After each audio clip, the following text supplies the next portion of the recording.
Assalamu alaikum. Bonjour mes étudiants. Bienvenue dans cette capsule vidéo dans laquelle je vous présenterai la correction de l'examen de comptabilité générale, semestre 2, session normale, du centre d'examen de Barchid. Alors, je vous présente dans ce slide la feuille d'examen que vous avez bien entendu passer à Barchid. En fait, cet examen comporte 15 questions à choix unique.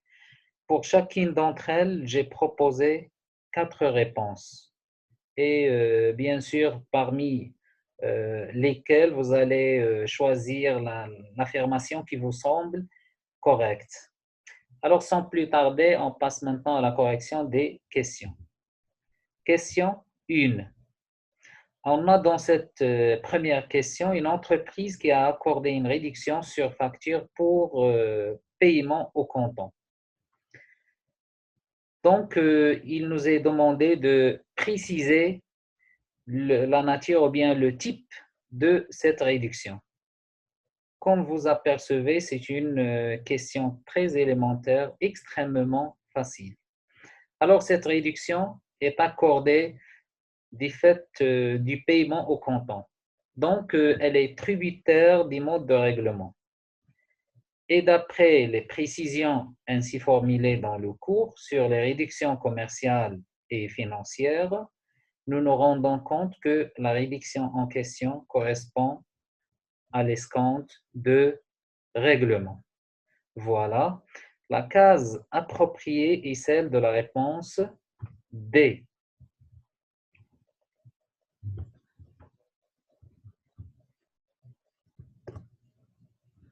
La question 2.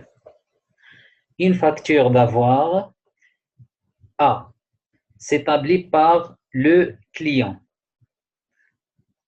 En réalité, ce n'est pas correct.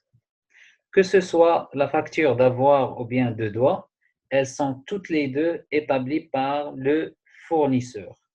Il est important, mes étudiants, de garder cette information dans vos esprits.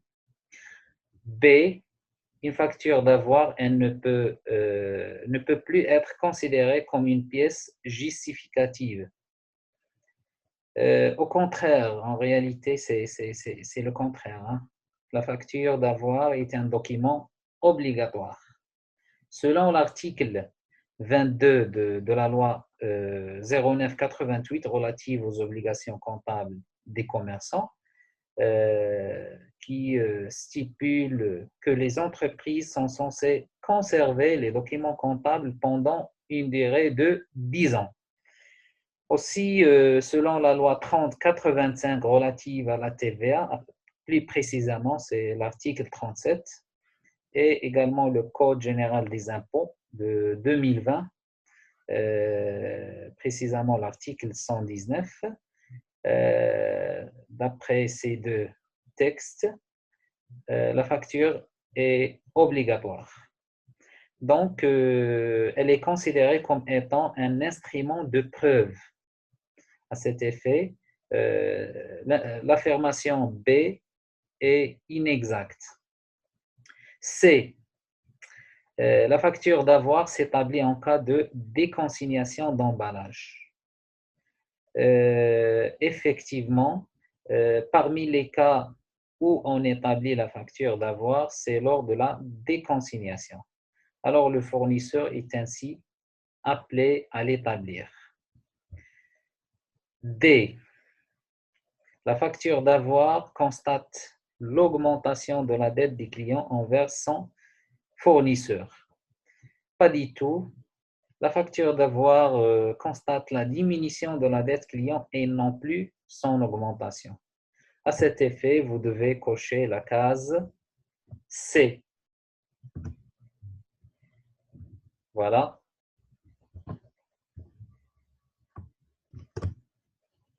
Question 3. En fait, cette question porte sur une des majorations de la facture. Plus précisément, il s'agit des frais de transport. Ainsi, vous avez l'entreprise H et D qui a assuré en premier lieu le transport par ses propres moyens et ensuite, elle les a refacturés à son client à Nice.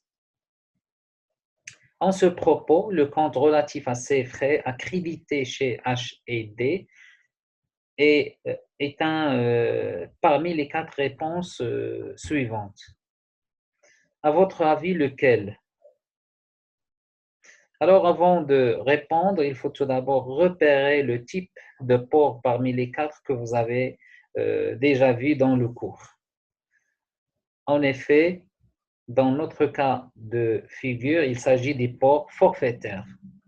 Alors, H&D est un fournisseur. Il a en fait vendu le service de transport à 100 clients. Mais ce service ne rentre pas dans son activité principale. C'est plutôt un service accessoire.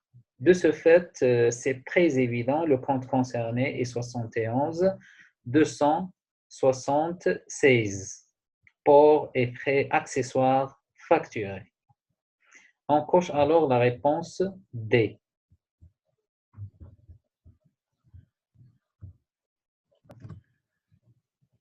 Par rapport à la question numéro 4, nous avons une entreprise industrielle bêta, spécialisée bien entendu dans la fabrication et la vente des caisses. Donc, ces caisses, qu'est-ce qu'elles représentent en réalité à cette entreprise?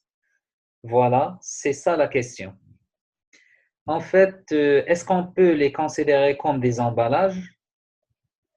La réponse A et B. À vrai dire, la réponse est négative. Elles ne sont pas aussi des marchandises. Hein. C'est pourquoi? Car tout simplement, Beta n'est pas une entreprise commerciale, c'est une entreprise industrielle. Il faut faire attention aux données de chaque question. À cet effet, les caisses dont nous parlons sont des produits finis pour cette entreprise. Alors, la bonne réponse est D.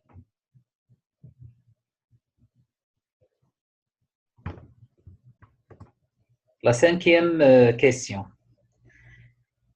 Alors, cette question s'inscrit en fait dans les règlements par effet de commerce. On a une entreprise MM qui vient de recevoir un bordereau de remise à l'escompte d'un effet de commerce. Voilà les différentes informations qui figurent sur cet effet. Nous avons le nominal, l'escompte, la commission, la TVA et le net à votre crédit. Il vous est demandé de choisir parmi les 4 propositions la bonne écriture comptable à passer chez MM. En fait, vous avez le choix d'établir le dit bordereau sur le brouillon, bien sûr, mais à mon avis, ce n'est pas la peine de le faire.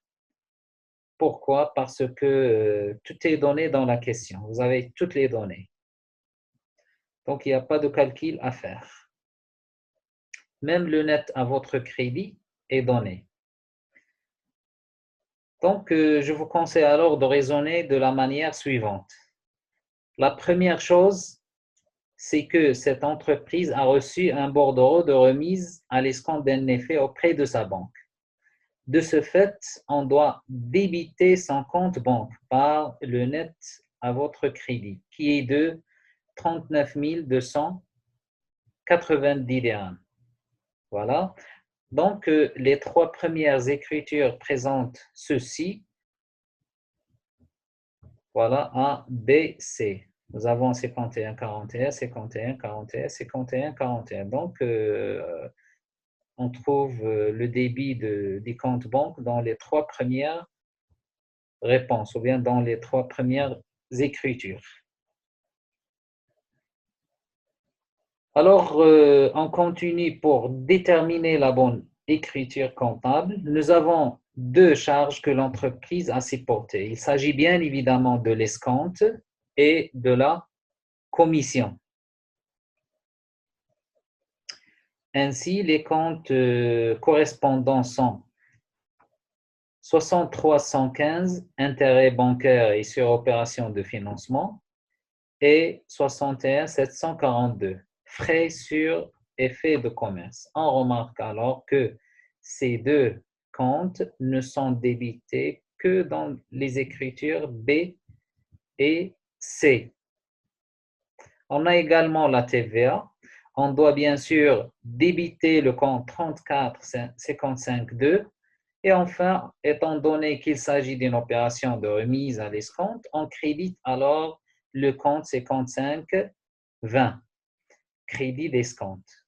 On déduit de ce fait que la bonne écriture est celle qui porte la lettre C. On la coche alors. Voilà.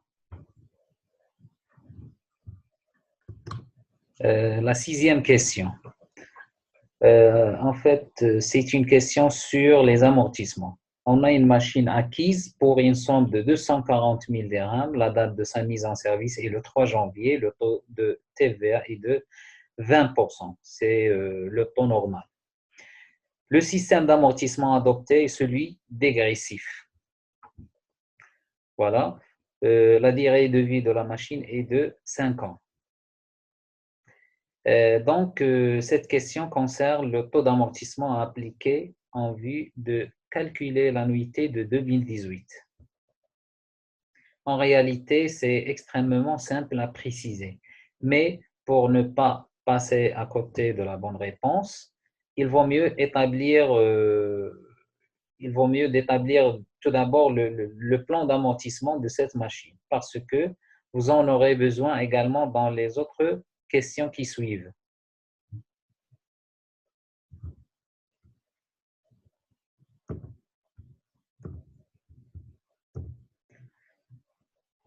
Pour ce faire, on doit au préalable réaliser quelques calculs. On a VO qui représente la valeur d'origine hors taxe de la machine, c'est-à-dire 240 000 dirhams. C'est déjà donné dans la question. Après, on détermine le taux linéaire. Et ce à travers le rapport suivant. 100 divisé par 5, 5 c'est le nombre d'années ou bien la durée de vie de la machine, égale à 20%. Et pour calculer le taux d'amortissement dégressif, on doit premièrement déterminer le coefficient multiplicateur. Ainsi, puisqu'on a une durée de vie de 5 ans, celui-ci est égal à alors à 2. Donc, voilà.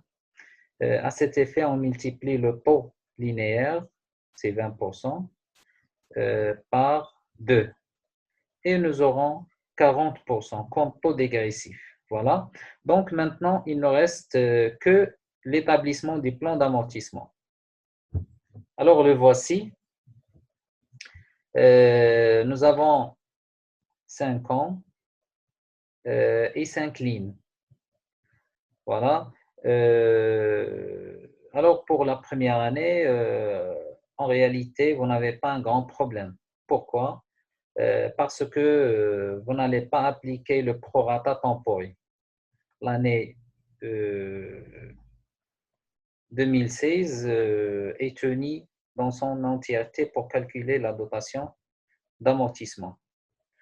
Donc, le grand problème qui spécifie le mode dégressif, c'est l'application des taux. Est-ce qu'on va appliquer le taux dégressif ou bien le taux linéaire?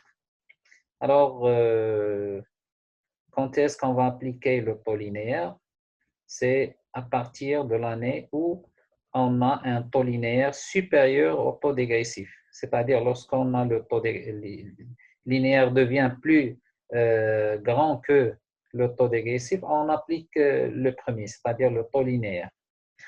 Mais pour les années précédentes, on applique le taux dégressif parce qu'il est supérieur au taux linéaire. Regardez, il faut faire la comparaison entre ces deux colonnes. 40% supérieur à 25%, 40% supérieur à 20%, 40% supérieur à 33,33%, 40% est inférieur à 50%, 40% est inférieur à 100%. Donc, c'est à partir de l'année 2019, on applique le taux de 50%, le taux linéaire, 50% multiplié par 51 840. C'est la base d'amortissement de l'année 2019. Et on aura bien évidemment la dotation d'amortissement de l'année 2019. C'est 25 920. Voilà, le cumul d'amortissement est calculé de la manière suivante. On va faire l'addition de l'annuité de l'année et le cumul d'amortissement précédent, donc des années antérieures. Ici, nous avons 188 160 plus 25 920, ça va donner 214 080. Voilà le cumul d'amortissement jusqu'à la fin de l'année 2019. Pour la VNA, c'est V1A égale à VO moins le cumul d'amortissement. Donc, la VNA égale à 240 000 moins 214 080 égale à 25 920. La VNA de l'année 2019 représente bien entendu la base d'amortissement de l'année suivante, c'est-à-dire l'année 2020, et ainsi de suite jusqu'à la fin. À la fin de la 5e année d'amortissement, nous aurons une valeur nette d'amortissement nulle. D'accord? On dit, je l'ai déjà souligné dans la précédente vidéo, on dit que la machine devient ou bien est amortie totalement. Voilà. Alors, revenons maintenant à notre question. Le taux d'amortissement à appliquer pour calculer l'annuité de 2018, voilà, est de l'ordre de 40%. D'accord? Donc, de ce fait, la bonne réponse est A.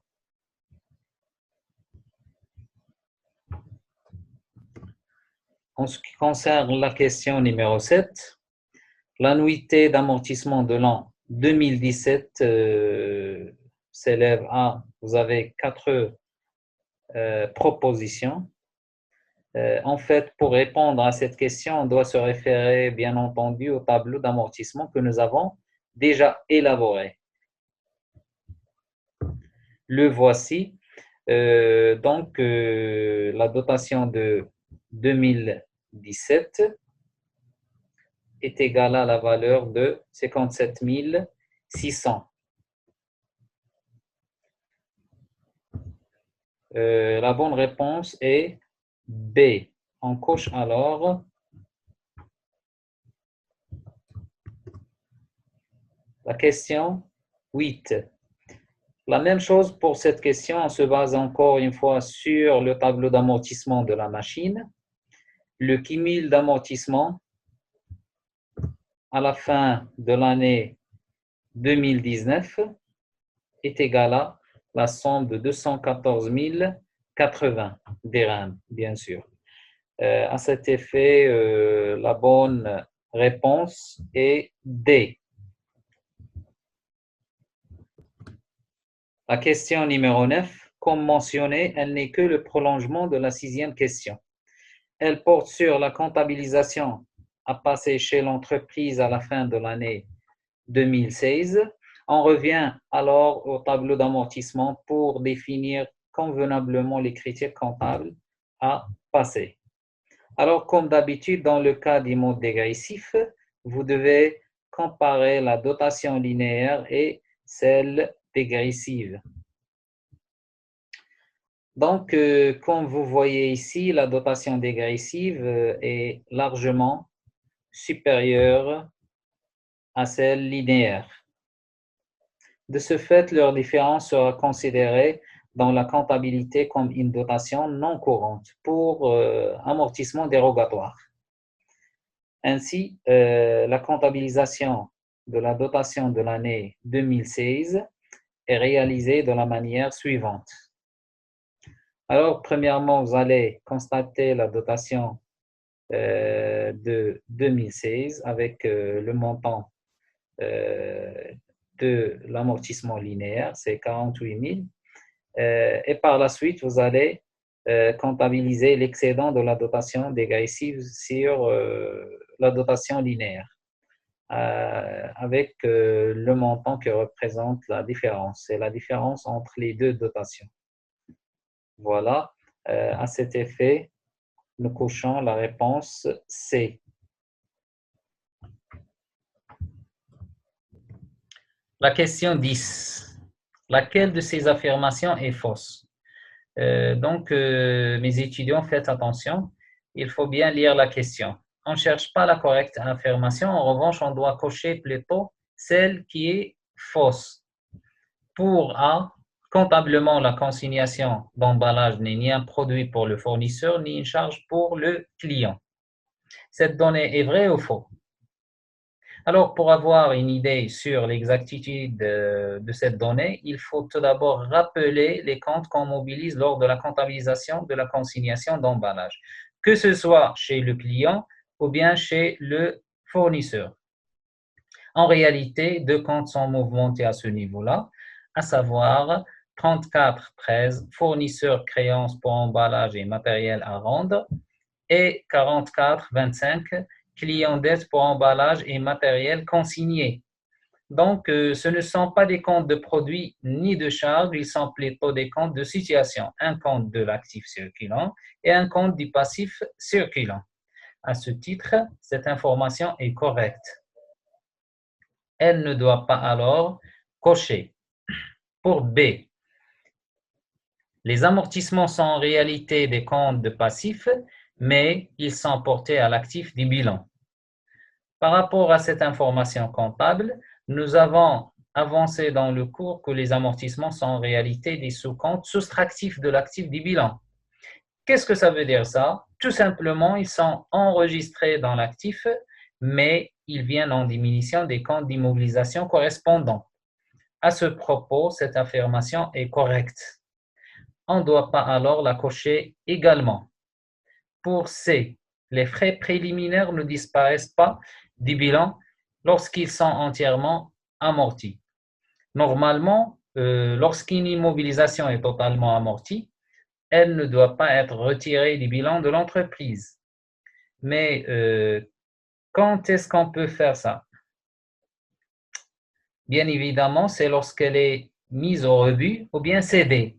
C'est le cas de la cession des immobilisations que nous avons vues dans le cours. Toutefois, il y a une exception pour cette règle. C'est le cas des frais préliminaires. Lorsqu'ils sont totalement amortis, on doit bien évidemment les retirer du bilan. À cet effet, cette information est incorrecte. De ce fait, on doit bien sûr la cocher. Voilà. En ce qui concerne D, l'amortissement et la constatation de la dépréciation irréversible de la valeur des biens amortissables, cette affirmation relève de la définition de l'amortissement. Elle semble correcte, car, comme vous le savez, l'amortissement est une diminution définitive de la valeur de certaines immobilisations amortissables. On ne doit pas de ce fait la cocher. Alors, pour récapituler, la bonne réponse est C. On l'a déjà coché, voilà. On passe maintenant à la question 11. Vous avez une opération d'achat de marchandises entre deux entreprises, le client REMA et le fournisseur RAF.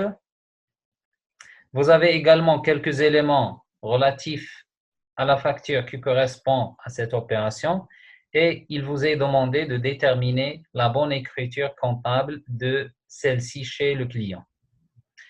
Ainsi, pour répondre à cette question, il faut tout d'abord établir sur le brouillon la dite facture et ensuite vous allez en déduire l'écriture comptable adéquate. Donc, voici la facture. Le net à payer, c'est 36 280. Nous avons une réduction commerciale et une majoration. Également, la consignation sur emballage, c'est une majoration également. Voilà. Et maintenant, en se basant sur cette facture, on passe l'écriture comptable dans le journal du client. Voilà.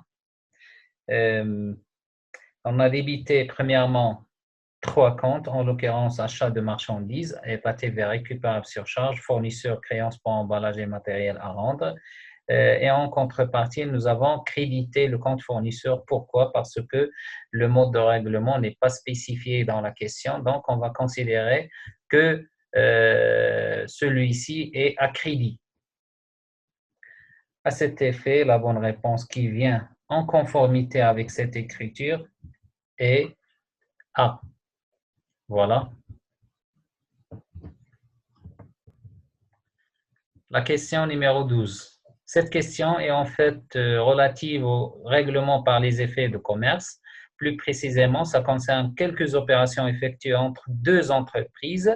L'entreprise Monir qui a vendu en date des 13 mars des marchandises au client Ahmed. Ensuite, le 14 mars, elle lui a envoyé une lettre de change. L'acceptation de celle-ci n'a été qu'en date du 15 du même mois. Voilà.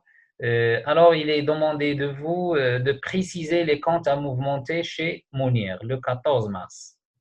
En réalité, c'est une question très simple. Comme on a déjà vu dans le cours, l'envoi d'une traite au client ne donne pas lieu à l'enregistrement comptable de l'opération. C'est plutôt son acceptation qui déclenche sa comptabilisation. Ainsi, dans cette trame d'idées, aucune écriture n'est à passer, que ce soit chez le client ou bien chez le fournisseur. À cet effet, la bonne réponse est D.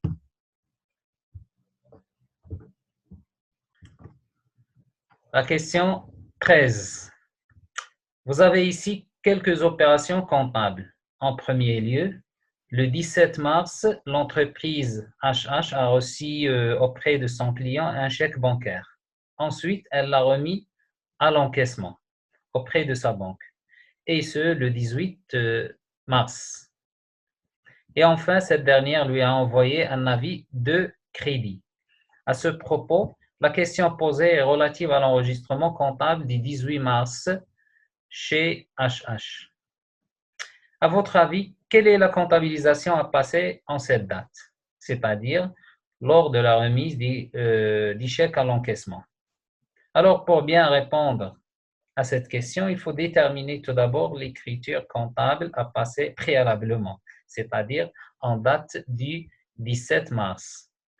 En fait, l'entreprise a reçu un chèque, donc on va débiter le compte 5111, chèque en portefeuille, par le crédit du compte 3421, client. Et en 18 mars, cette fois-ci, on crédite le compte 5111 pour le solder. Et en contrepartie, on va débiter le compte 5112, chèque à l'encaissement. Voilà la réponse. Du coup, on coche la réponse A.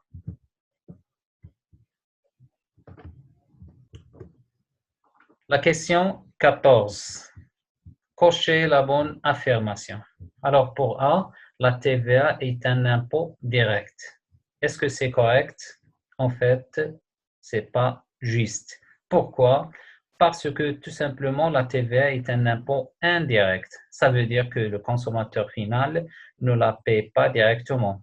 Il y a un intermédiaire qui la collecte et par la suite, il verse pour le compte de l'État le surplus après bien entendu avoir récupéré la somme ainsi payée. Alors, qui cet intermédiaire dont je parlais? Bien entendu, c'est l'entreprise. B, la TVA, taxe sur la consommation.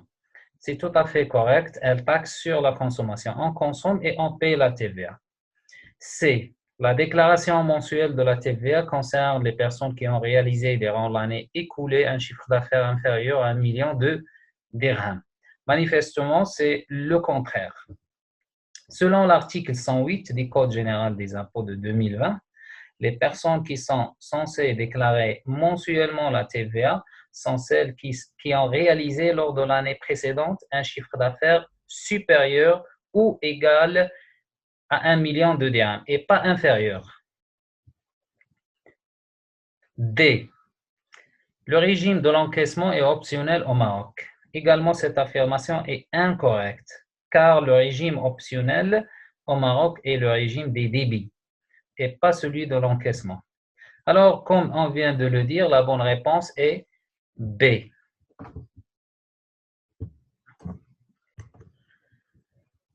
Question 15.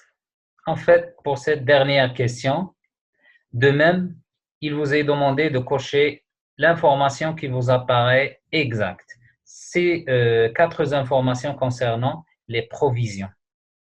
Alors, pour A, lorsque la provision est insuffisante, on doit la compléter par un enregistrement identique à celui de la création. Effectivement, à la fin de l'année, c'est-à-dire lors des travaux d'inventaire, si on a trouvé que la provision anciennement créée est insuffisante, on procède à la compléter à travers un autre enregistrement comptable identique à celui, bien sûr, de la création. B, lorsque la provision est trop importante, on doit l'annuler en utilisant un compte de reprise sur provision. Vous faites attention au verbe annuler, ce n'est pas correct, il fallait dire normalement la diminuer et pas l'annuler. Donc, c'est incorrect cette information. Pour C, lorsque la provision devient sans objet, on doit la diminuer en utilisant un compte de provision. Aussi, cette affirmation est inexacte parce que en cas de provision sans objet, on doit l'annuler complètement et pas la diminuer. Pour D, lorsque la provision est insuffisante, on doit la diminuer en utilisant un compte de reprise sur provision. Normalement, en cas d'insuffisance de la provision, on doit l'augmenter. Donc, cette réponse est incorrecte. Par conséquent, la bonne réponse, nous l'avons déjà repérée. Il s'agit de l'affirmation A.